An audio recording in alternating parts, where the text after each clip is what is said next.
Hey, what is up, YouTube? Andrew Rooney here, full-time drummer and drum teacher based right here in Auckland, New Zealand. We are back with another PayPal request.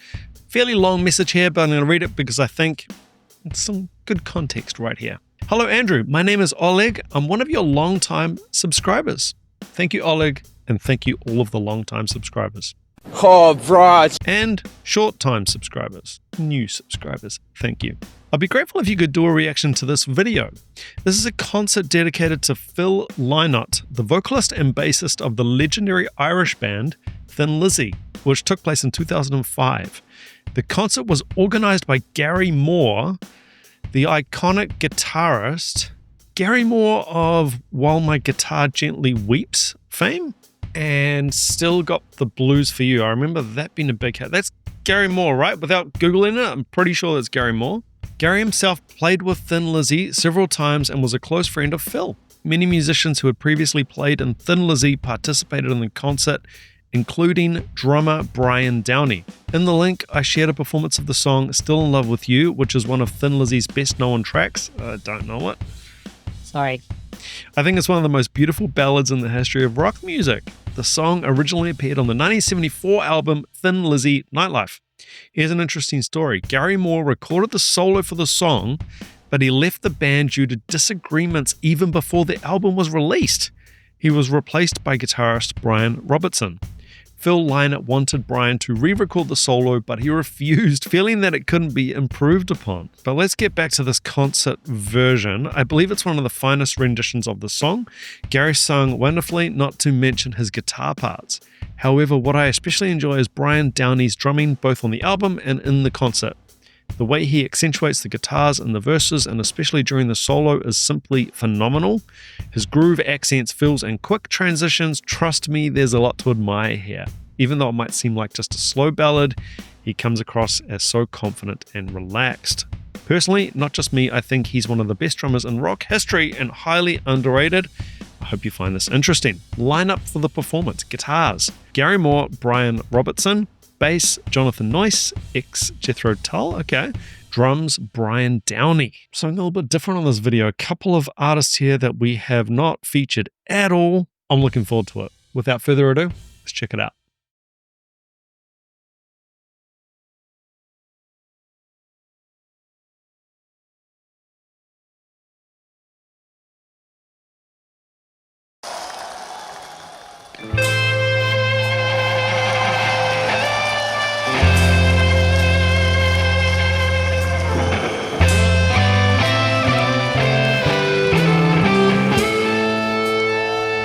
Young crowd.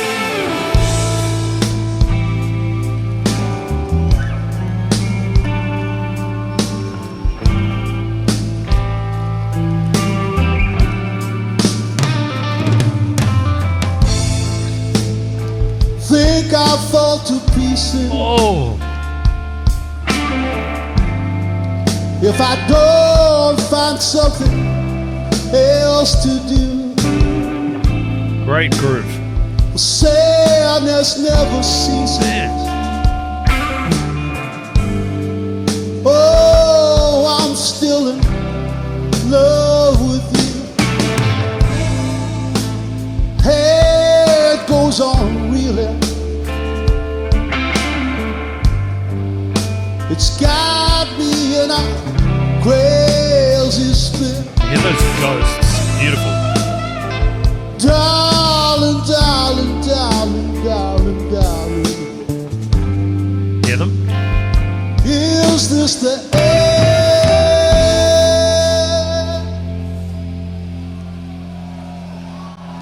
I'm still in love with you.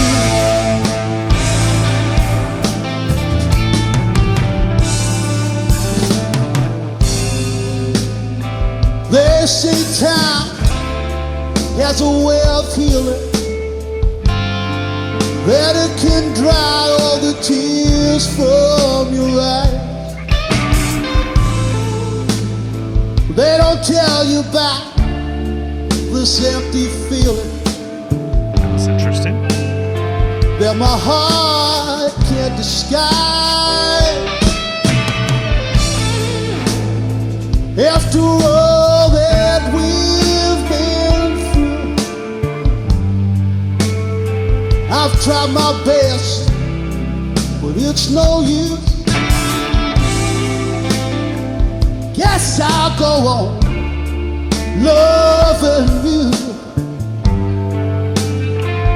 Is this the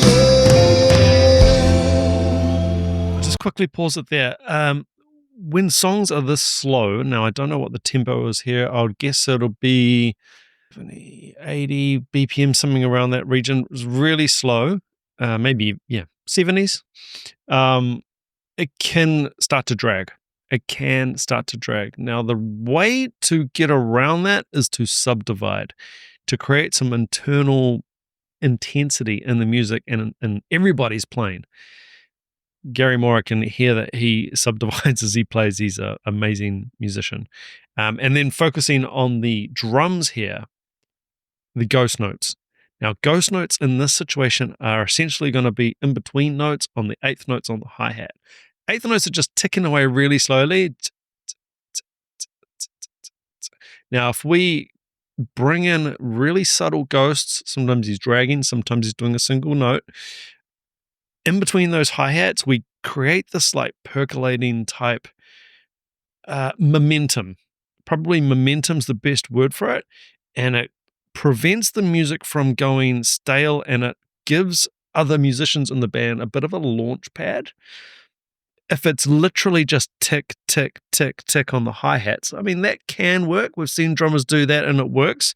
If they're really metronomic and they just have an amazing sound and everything's just firing on all cylinders, and probably relying on someone else in the band to be filling in internal subdivision.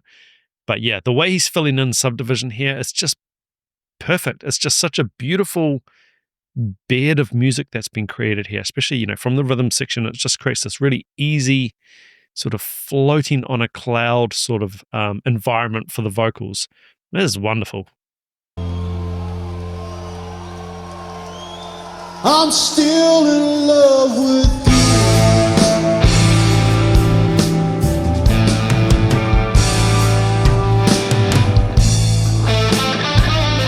Here we go.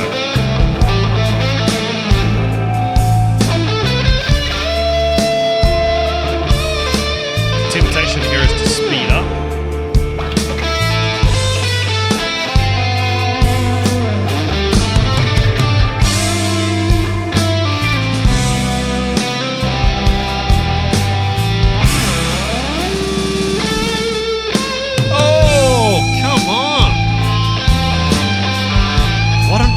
For a Phil.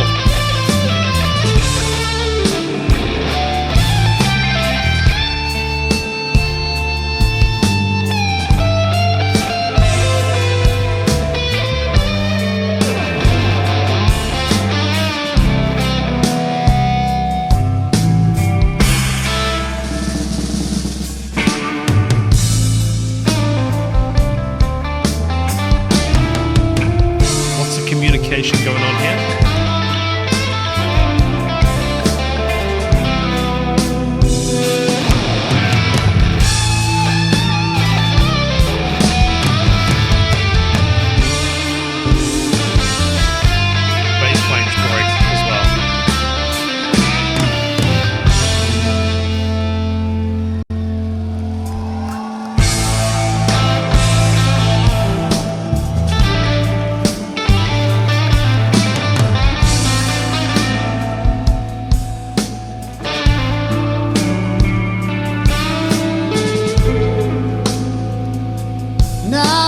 It's all over. There is one thing I think you should know. Love that little tag. Darling, won't you think it over one last time before you go? Call on me, baby. If there's anything I can do for you, call on me, baby. Help me see it through.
time fills now in this new field.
Wow, that was 9 minutes? Oh my God. That's it for Brian Robertson, yeah? Good luck, y'all. That did not feel like 9 minutes. That's what she said.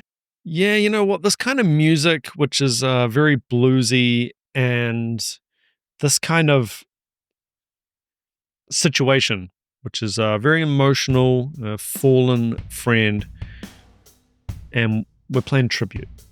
Playing a tribute, and we're paying tribute to a fallen friend. This is a good example for me of a situation that does not lend itself to click. Now, we're not on click here, and I noted that we shifted time. We shifted feel, but we also just changed time. And the time was not metronomic here. And this is a great example for me of a situation where metronomic time doesn't suit. And actually, for me personally, I think a style of music that metronomic time doesn't suit. It actually works and feels better and more human for things to move around a bit. I'll leave that there. I've spoken a lot about click, pros and cons of click on the channel. People can start thinking that I'm anti-click. I'm not anti-click. I'm pro-click in the right situation. This is a good example for me of where you don't want to be using click. Also sort of highlight some of those pregnant pauses that we had there where the music literally stopped and it acts like a story, and it sort of gives you like pause and a moment to think about where we are, what we're listening to, why we're listening to this, why the band's playing here, but also in terms of the song, the storytelling of the song. It gives you a moment to think about that and like for that weight to settle.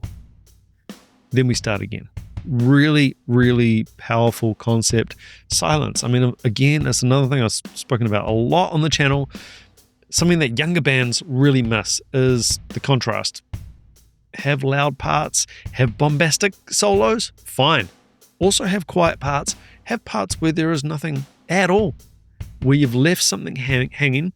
They keep doing that anticipation. I'm not exactly sure, I can't remember exactly sure how the anticipation worked, but they would leave you on the end, and it would hang, and it would hang, and it would hang. And it wasn't metronomically coming back in, which made it, again, more powerful to just, it just comes in when they communicate it and when they feel it, body language and however they're communicating with their eyes or with the downstroke on the guitar or however. Really wonderful. I mean, it makes me want to check out more of Thin Lizzy. The drumming here, Brian Downey, killer. Absolutely love it. Great pocket, great ideas. That buzz roll seemed like a bit of a trademark. I don't know if he does that in other songs. I'm not too sure. And it was a really good option for slow ballad fill. Jeff Beccaro would do the same.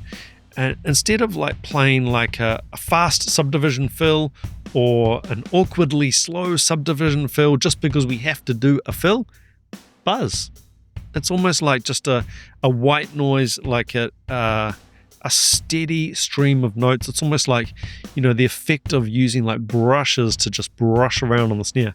Really nice ramp up for the fills. Absolutely fantastic. Oleg, thank you so much for the support. Being a continued supporter of the channel and a long-time subscriber, thank you so much for this pick. Amazing. Guys, as always, please do remember original video links, as always, in the description of each of my videos. Please do go along, check out that original video link without this bald Kiwi talking all over your video. If you out there have a reaction request that you definitely want to guarantee gets on this channel, the only way I can guarantee requests at this point is via the PayPal link. That's just a way for me to say thank you to the people who are supporting the channel. I do also have a Patreon that's just $5 a month. Through that, you get access to the blocked videos. If you are enjoying the channel, please do consider hitting that subscribe button, like button, leaving a comment. All of that really helps me out. And hey, it's free. Guys, until next time, take it easy. Keep chopping wood. Ciao.